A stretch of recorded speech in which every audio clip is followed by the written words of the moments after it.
Our first panel's theme is Towards a Resilient Planet. Resilience is defined as the ability to anticipate risk, limit impact, and bounce back rapidly through survival, adaptability, evolution, and growth in the face of turbulent change. Being resilient in the context of sustainability is highly important to make a real change. Our panelists are Shi-Zhou Tan, Nadia Paleari, Maria Teresa Parreira, and Devishree.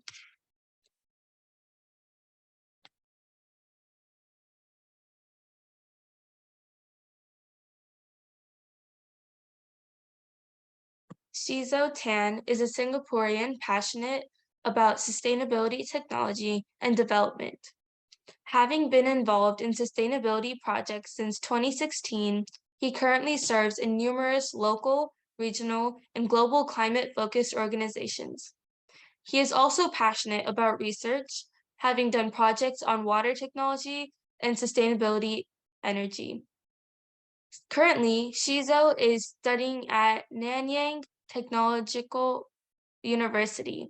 He aspires to be a research engineer in the future. Nadia Paleari is a cultural diplomacy advisor and youth leader for empowerment and sustainability. In recent years, she worked with established international institutions and companies. She holds a BA and MA in international relations and cultural diplomacy. She focuses her activity on sustainable development awareness and youth empowerment. Hence, Nadia became United Nations Youth Leader, European Climate Pact Ambassador, and a keynote speaker on SDGs Agenda 2030. She aims to bring young professionals to discuss and collaborate with institutions to find solutions to the challenges of our time, like climate action and social justice, with the ambition to further strengthen the role of youth as the leaders of tomorrow. Her motto is, "The world needs dreamers and the world needs doers, but above all, the world needs dreamers who do." Maria Teresa Parreira graduated with MCCs in biomedical engineering in 2021 and is now a research engineer on social robotics at KTH Royal Institute of Technology. She is a EU Climate Pact Ambassador, curator at Reboot, a Portuguese NGO focused on communication on sustainability, and a co-founder of the European Observatory on Sustainability, which has just launched. Devishree Mulakala is an entrepreneur. She is a volunteer at Isha Foundation and technical consultant in the food industry. She is also an expert panel member at Administrative Staff College of India. Devishree is the founder and director of Haritara Sustainability Solutions, a company which is engaged in providing various sustainable solutions like organic waste composters, solar solutions, rainwater harvesting, etc., at a design stage of buildings and commercial complexes. She is the founder and director of Green Footprint, an NGO engaged in providing sustainable solutions to ensure a cleaner, greener environment through a well-nourished ecosystem. They conduct train the trainer sessions on valuing food, nutrition, waste segregation, hygiene, and plant trees in government schools. Those are all very impressive resumes. Now, let us get started on our panel with our very esteemed panelists.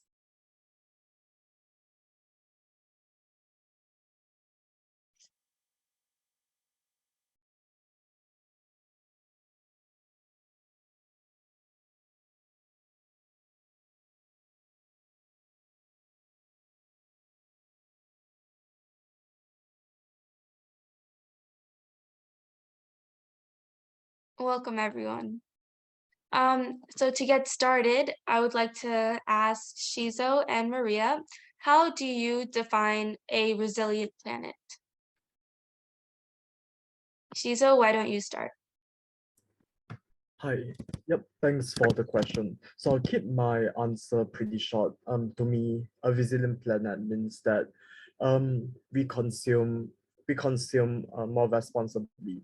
So beyond what's going on in the world at the moment, where people consume excessively, A resilient planet means that the inhabitants should consume products, consume resources in a responsible manner.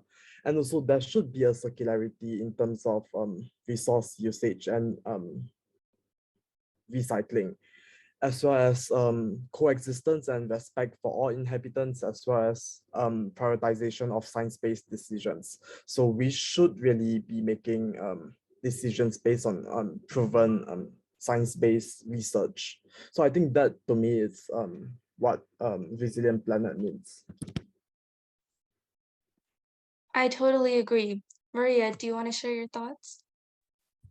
Yeah, I would first like to say thank you, Pragna, and it's so inspiring that you started this, and it's so inspiring to see you organize this youth summit. It's amazing.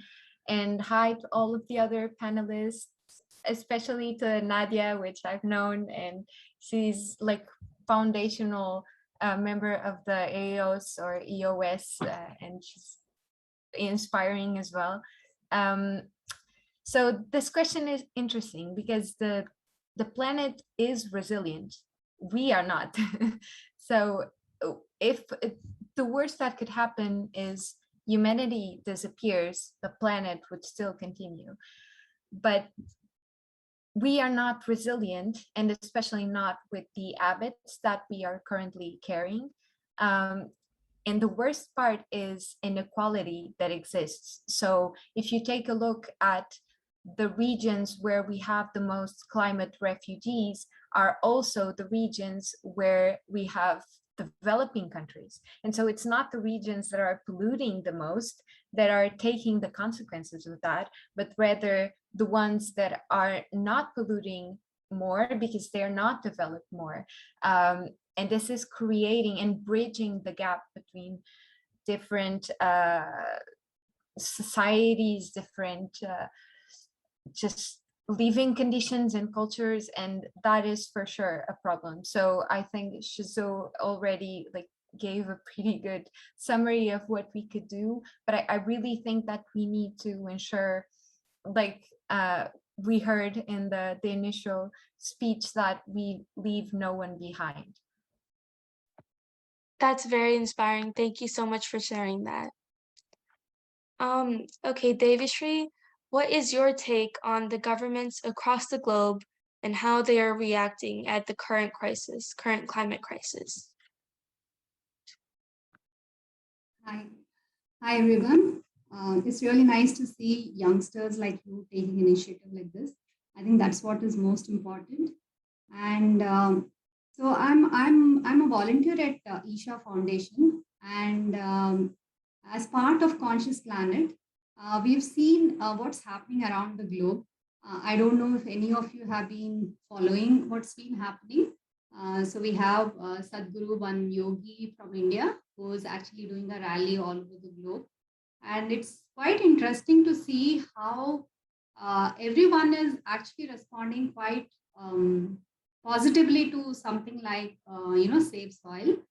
We've seen a lot of scientists, we have seen policymakers, we've seen everybody come together. So I think the awareness is there. I think what is needed is the right kind of platform for people to come together and make it happen. And I think one of the key points there is that the soil is the largest carbon sink that we can find. And when we look back at all the information that is around, we can see that if we take the effort to just revive our soil, revive the organic content in the soil, I think that's what will help everybody. And even in the Middle East, we have seen how people have been responding very positively to something like that. So I think it's there. The more we work on it and we do the right things together as a concerted effort, I think that's where the difference will come up. I think that is very true, and I totally agree. Nadia, do you have anything else to add on to that? Definitely. And as Maria Teresa was saying, it's a pleasure, first of all, to be here. And thank you for hosting this kind of event, because I think that one of the most important thing is exactly this, to accelerate the discussion, to talk, to engage in a debate, because after all, this is what sparks the conversation. And going specifically to what we're doing right now, usually what I always suggest is how you approach everything, how you approach policymaking, how you approach youth involvement, and you have to walk two different paths that go in the same direction, because from one side, governments really have to adopt a global perspective, and that means to have a global strategy, which can be the Sustainable Development Goals, Agenda 2030, or international gatherings. And that for sure makes it's effective, because in the end, you see that all governments or areas are walking in the same direction, and you make sure that we're going towards the same goal. But at the same time, the local implementation, the regional adaptation is pivotal, because every region, every local, every community needs its own specific adaptation and needs to address different issues. So going towards the same road does not mean that we have to walk the very same road. You know, in the end, it's important that we arrive to that goal. And I think that governments are quite doing that, specifically regarding the current crisis. There is still a lot to do, because we see a lot of struggle in coming up with cohesion on a global level. And when we struggle with discussion on a global level, the point is that we don't even reach conclusion that impact on the local. So probably what the government should do more and should improve more is about, yes, defining the objective, defining the goals, the global strategy, but then also concentrate on the local adaptation. And that's the only way that you can resolve a crisis, because crises, yes, they can be global, but they impact the population, they impact the community, and everywhere they go, they impact in a different way. So probably that is my take on what the governments are currently doing and how they're reacting, and where they should improve. I totally agree. And yes, we do need more of these events with representatives from across the world, especially youth, because we hold the torch. And I hear what you both are saying, and I definitely agree that governments definitely have more that we can do. Does anybody else have anything that they want to add? I could say something, and it's actually something that I think Nadia and I have talked about, which is it is very important to not just turn the narrative to, oh, you consumers need to change your habits. You consumers need to make better choices, not buy so many clothes. This is the narrative that we hear the most. And we can be climate activists that do their part, but also push everything towards more corporate responsibility, governmental responsibility. And this is why it's so important to have this question, which is, are we holding our leaders accountable? So yeah, it's a really good question. Thank you for that answer. And bouncing off of that question, do you think the UN is doing its part to influence the governments to do their bit? Everybody is welcome to answer.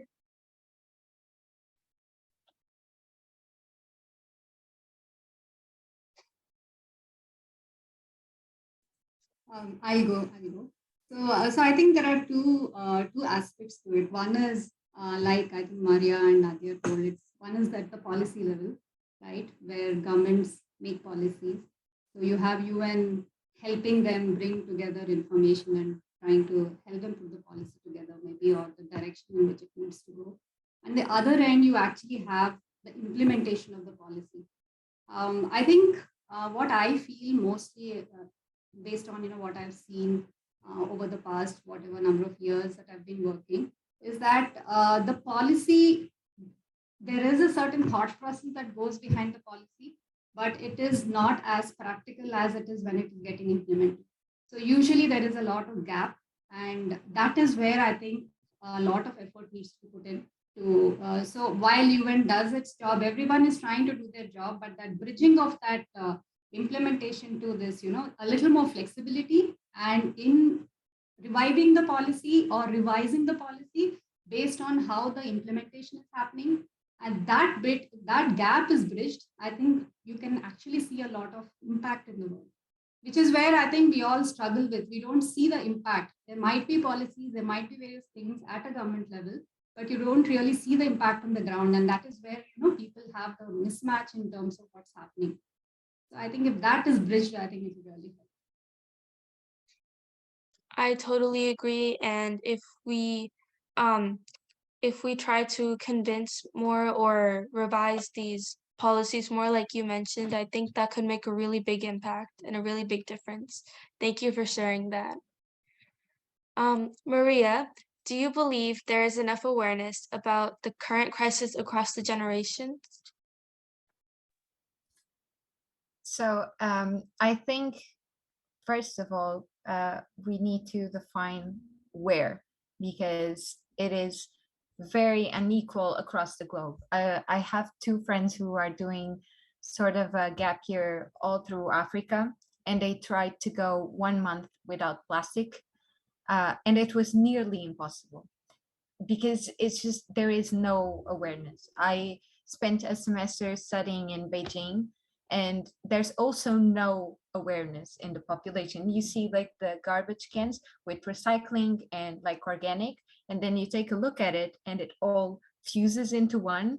So it's like two different entries to this. So if we talk about like the Western world, which it's not just like but let's say Europe, States, Canada, so on, and across generations, there is awareness, more and more there is awareness, but anyone I think that works with sort of communication of sustainability knows how hard it is to go from awareness to action.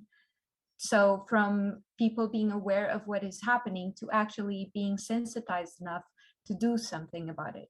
And that is what I think is missing.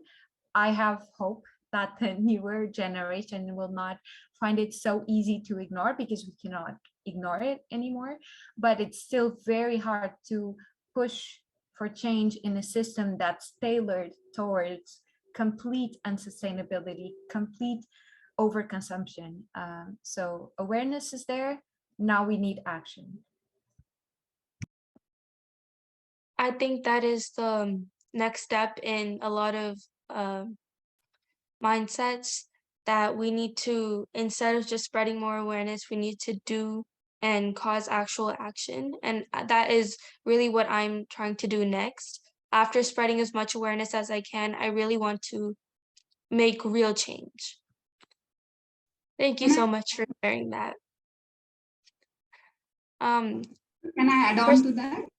Yes, of course. So I just wanted to share, because we had implemented waste management or waste segregation in our apartment, almost 10 years back. And our learning has been that youngsters and children are very aware. You just have to, give them a little information and they pick it on. I just think they're so sustainable by nature that they just get the point so easily. Adults were the ones who are very difficult to actually train, tell, or even get things done. So I feel it's the younger generation who can actually take the lead and make it happen. Because the adults, I feel, at least that's been my experience in India, the adults do take a long time to understand. I hope we all can come together and change our mindsets together. And the new generation is certainly more assertive in what they want, but they need to be folded in with awareness. Thank you so much for sharing that, Maria and Devishree. Percentage of net neutral companies graph. Every company and corporation across the world has corporate social responsibility, or CSR. I believe it should also entail corporate sustainability responsibility. What are companies or corporate doing to help the crisis align to environment, social capital, and governance, or ESG? Nadia, do you mind sharing your thoughts? Actually, that's a very great question, because one of the key aspects is to engage all the actors in society. So that means to, of course, have the role of the institution at the same time as civil society, and we, our youth, can be representative on that. But then there is also the private sector, so the business, because they are the ones that can actually implement transition. And corporate social responsibility is not something new. Businesses have been talking about that for a couple of decades, but right now it's shifting its paradigm. What does it mean? That it has always been some sort of, yes, social issues in which any business could give back to society and could sort of engage in like NGO non-profit initiatives. But right now it's really different, because doing corporate sustainability project means that the company itself must change the way the business is done. So it's not a matter of just compensation, because compensation, it's good, of course, in a path of transition. It can be the beginning, but it's not the solution. The point is that businesses need to transform their mindset and to realize that in order to do future-proof business, they have to be sustainable, because it has been demonstrated that sustainable companies are the ones that will actually thrive in the future. So it's not a matter of let's care about the planet, because as Maria was saying at the beginning, the planet is totally fine, and it's not our impact that will destroy, or this kind of narrative cancel with the planet. The problem is on us. So it's been proven that if we keep on doing business this way, it's not sustainable economically. So companies, even though they are local or international, they can't keep up economically if they don't become sustainable, because their business model will not be affordable anymore. So that's why we need corporate social responsibility or corporate sustainability, because this is the only way in which we can keep business alive. And it's the only way in which we can still do business and we can thrive economically, because as of now, economics has always been measured in a sense of growth. That's why we use GDP. But right now it's not sufficient anymore, because we grew a lot. And we realize that our economies may be growing, but they're not thriving. It's very different. So for a company to be ready for the future, it needs prosperity. That means that it has to have a social impact, because we're all connected, and the companies cannot isolate themselves from the environment, also the social environment that they live in. And that's why they need to engage in a social sustainable project, not because of some sort of enlightened vision or social idea, but because it's the only way in which they can actually keep their business alive. Thank you. Thank you so much for sharing that. And I think in addition to corporate social responsibility, I believe every organization and institution around the world, including schools and colleges, must stand up to the sustainability responsibilities. And I think that aligns with what you were saying. Thank you for sharing that. Devishree, do you have anything to add? Yes, so I can add on from my experience. So I worked in Unilever for 20 years, and I had the privilege of working in Unilever when Paul Polman was the CEO, and he brought in sustainability into the agenda of Unilever. And the way, and I think it was from 2010 to 2015 or so, is where the basic work on sustainability happened within the company. It was nice to see how it was integrated into the company. So it was like when you're looking at each product, look at each ingredient and see, go back and see the life cycle of each ingredient and see if it is sustainable or not, and have measures for each of it, its impact on carbon dioxide, on various other things. So when you make it a lot more integrated, when you integrate it into the product itself, that's when it wasn't that easy, I would say. for everybody to understand. It started with first building awareness as to what the problems are. And I think one of the things I owe to Unilever is it kindled that fire in me. And from then on is when, I've been doing a lot of work on sustainability and moved on in another direction. But yeah, companies, if they really take it and, integrate it into their, this one. And another thing which Nadia told, which was very relevant, was you need to, sustainability is not only in terms of, Paul Polman proved that there businesses which have taken sustainability as their agenda have actually done better than the other businesses. So when that was proven, it was easy to convince the rest of the organization to follow suit. So while that is what is needed, but to make it happen, it was very interesting to be in the organization and see that change. Thank you so much, Devishree, for sharing that. And Nadia and Devishree, I think those are very relevant topics and answers to these questions. Thank you so much. And going off of what I said before, I think this should be also part of the curriculum and grading, unless this cause will not come to the forefront. And if young kids are not educated on this topic at a young age, how will awareness be built? How will we drive this awareness? And thank you so much for sharing that. Shi-Zhou, I wanted to ask you, what does shifting the current mindset entail, such as movements, raising awareness, education, etc.?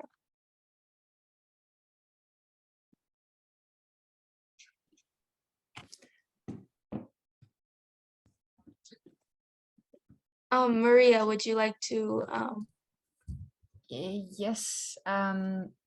So I think one of the answers that could tie into the previous question was awareness of even these like sustainability strategies, because greenwashing is a thing, and this is just the peak of how our system is so tailored towards this growth, where assuming values that are in line with sustainability practices is only done if you can commercialize on that. And we need to have a huge filter and be constantly aware to filter through what is actual activism and actual values of a company that is aware of not only environmental issues, but also social issues. So we have to filter through those, and also bring the companies that are abusing the system to answer for their claims, right? And so just to give you an example, I had to fly, which is not very sustainable. And I don't even remember which airline it was. They had screens that were showing, oh, you can neutralize the carbon emissions of this flight, just go to something. And then they were giving us out free plastic water bottles. And so you see, it's ridiculous. I was so mad. But so awareness is also like realizing where we are being abused and where our good intentions and our values are being played, and making choices that can influence the market towards the ones that are not abusing the system. Also voting. I always say this because I think it's something that people can underestimate so much, but it's where real change can happen, is at a higher level. And so if the only thing we can do, if you don't want to get involved in politics, the only thing you can do as a citizen, or at the least you could do, is to vote. And so just make sure you vote on people that are aligned with these values, with what you want to do for the world. Thank you so much for sharing that. I'm sorry about that. Thank you so much. And you are so right. We contradict ourselves by holding sustainability awareness events and distribute plastic water bottles. And I think it's really important to not do that and really align with our own values. Nadia, Helen Keller said, "Alone we can do so little, together we can do so much." How can we build the needed momentum consistently across the world so we all can make a consistent change? Well, that's $1 million question, actually. But the point is that community and being together actually makes us stronger. We live in a very peculiar time, and that is also because of social media. I know it may sound like something we've already heard, but the possibilities that we have right now, we didn't have like not even a couple of decades ago. We can build movements from day to night just through social media, and they actually have an impact. And just for doing an example that everyone knows about, let's think about what Greta did. She started alone in Sweden and she created a global movement. And if we didn't have the power of media, of social media, of connecting together, probably that protest would have stayed maybe not silent, but I don't think that it would have had the same impact in the same fast timing and with the same participation.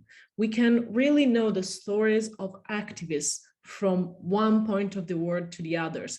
I cared, and I remember that I engaged for activists that were at risk during protest, and we were live tweeting to ask for help, for support for them. So you see, this kind of support is really what is making the difference. And so right now, we need to build on this momentum. And I really, really agree with alone we can do so little. You know, there is also one saying that it's about, if you want to go fast, go alone.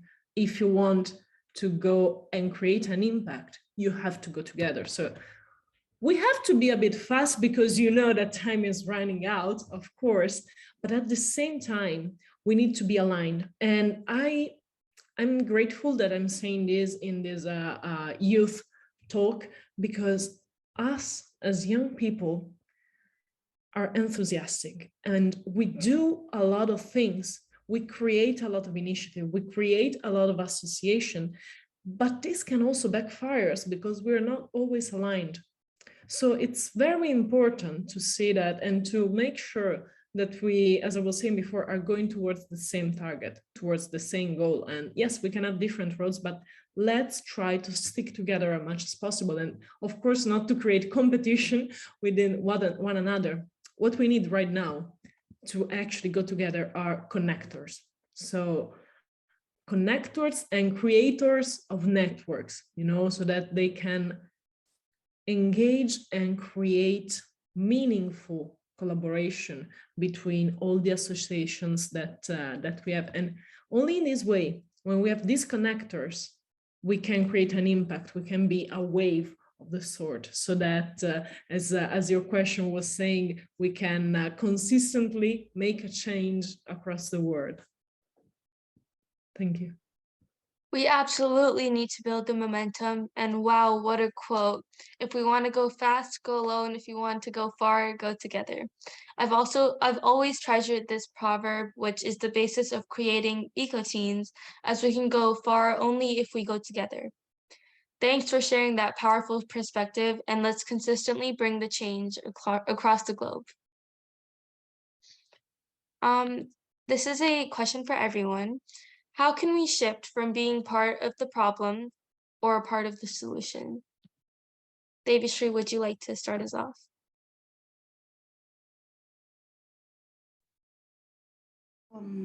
Just act, I believe. No, okay. I think it's about breaking down the complex. So, you know, everybody speaks about climate change, speaks about large issues, but they don't bring it down to simple things that an individual can do, which can help, you know. So I think that is where a lot of awareness needs to be set in, where we actually break down the complex problem into little small, very little small actions. Why I'm telling this is I'm in the nutrition field, and nutrition is also equally difficult, right? So when you start with very complex problems and you just talk about it, it's usually in the air. But when you break it down into very simple actions, like, the kind of choices you're making, when you're going shopping, can you take a cloth bag instead of taking a plastic bag? There are umpteen small actions which need to be spelled out to people, and then they know that how they can be a part of the solution by just small choices that they do, the small actions that they do. I think that is where we can make a lot of difference, where we make them aware of the actions that they can do to impact the environment. Thank you for sharing that, and I totally agree on that. Does anybody else have anything to contribute to this question? I can add something just because I think it's really important. Like I said, the narrative is often on like, yeah, you guys do it.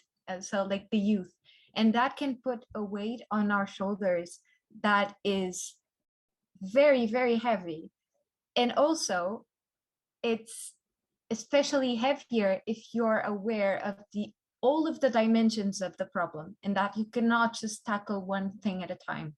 But individually, what we can do is start with one thing at a time. So let's not, like, eco-anxiety is a thing, and it's going to become even more of a thing. And we cannot let the dimension of the problem prevent us from starting something. So we cannot let it freeze us.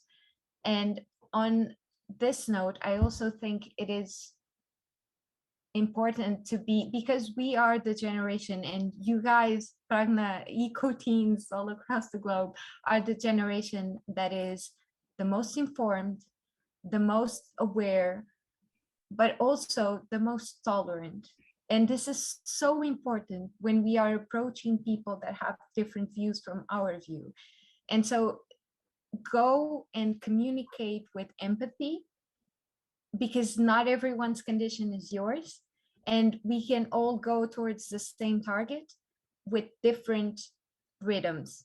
And so as long as we're all walking there, it doesn't matter how fast you're going, you're all walking there, and we have to be aware and tolerant towards just everyone's condition.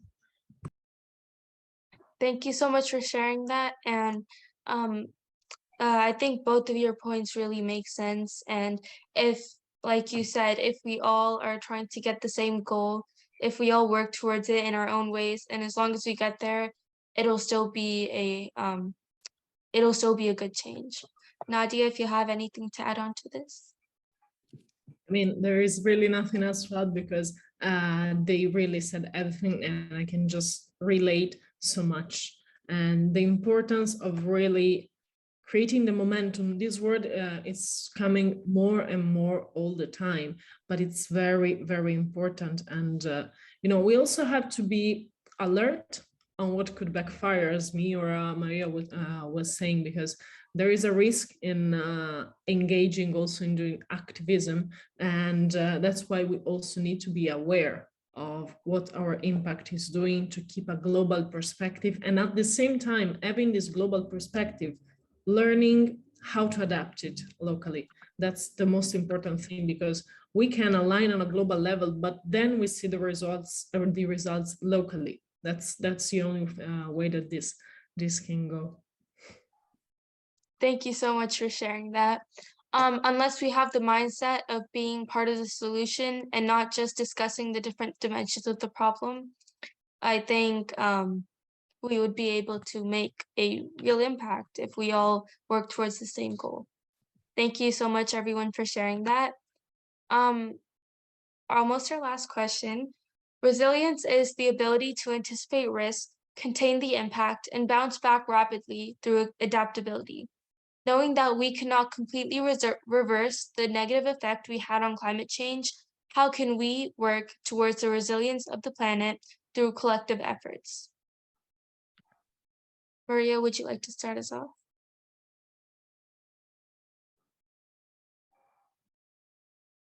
Sorry, I thought someone else was starting. I think we've said it. It's individual action, but also just advocating for corporate responsibility, for governmental responsibility, and doing our part in what we can. Send an email to a company asking them what is their like supply chain and how much are they paying the employees that are in the beginning of the production. We can all do so much by doing so little, and as long as we're all doing a little, we're all doing a huge change. Thank you so much. That was really inspirational. Does anybody else have anything to add on? Yeah, I would think if every human being is sensitive to life, I think that would really make a lot of difference. Because being sensitive to life will bring in the sustainable nature in a person automatically. And that is why we see that children are far more sustainable or aware of sustainability than adults. That's because they're more sensitive to life. So I think that would be something which all the youngsters should work towards, being more sensitive to life, and that can really help build a resilient planet. Thank you so much for sharing that. And I really liked what Maria said before. We can do so much by doing so little. And Devishree, I think your point is very, very relevant too. Thank you so much for sharing that, both of you. My last question, what is one practical, sustainable action that we can all, as EcoTeens, promote? And if you don't mind, I would like to have one from each of you. I think that would be really effective. So, Nadia, do you? Yeah, sorry, come again. I had a scratch with your communication. I just wanted each speaker to give one specific sustainable recommendation that we can do as EcoTeens. That's great.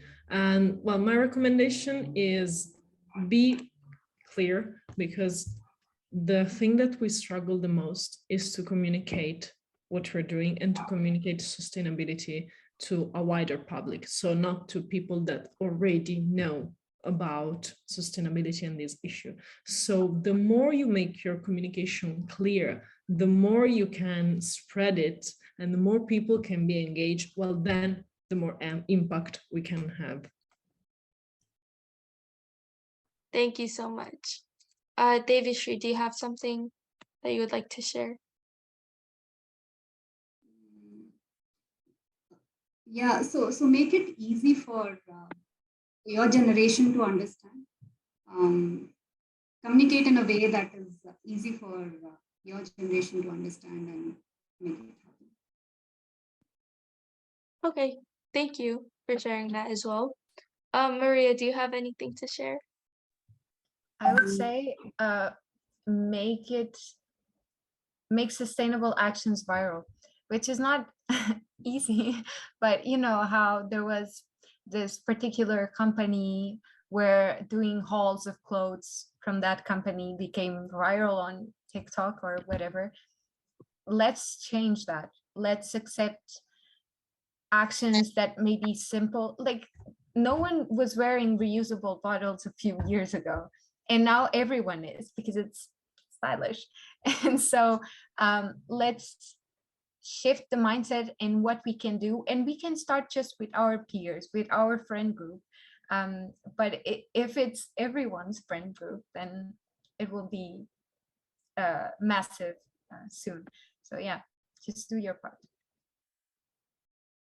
Thank you so much for sharing that.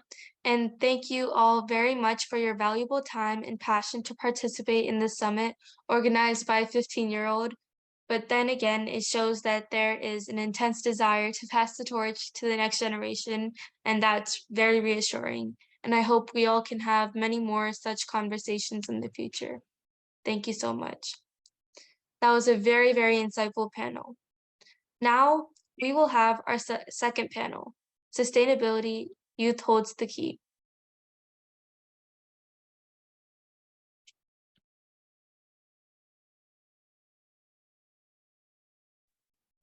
We will take a short break and we will be right back at 11:30. Thank you, everyone. Thank you for hosting us, and it's been really a pleasure. Thank you so much.